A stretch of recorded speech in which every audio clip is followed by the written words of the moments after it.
Michel Bernard, bonjour. Bonjour. Vous avez publié aux éditions L'Harmattan, Entrée en recherche. Alors, comment est née l'idée de cet essai au titre particulier?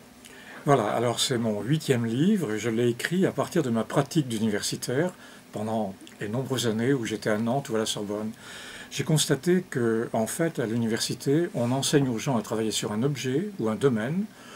On développe convenablement la démarche de travail, recueil des informations et traitement des données, mais que l'esprit de recherche, on l'oublie complètement. Pour moi, c'est essentiel.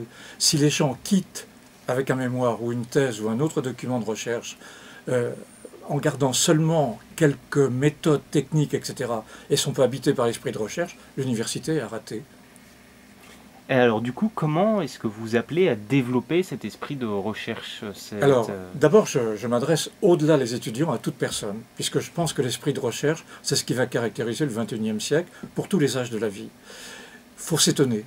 L'être qui ne s'étonne plus et qui ne découvre pas qu'il est toujours en recherche, il va rater le XXIe siècle. Donc je m'adresse aux étudiants, mais à tous les âges de la vie. Et j'ai essayé d'écrire quelque chose de très opératoire. Je ne voulais pas que ça dépasse 150 pages parce que c'était trop après.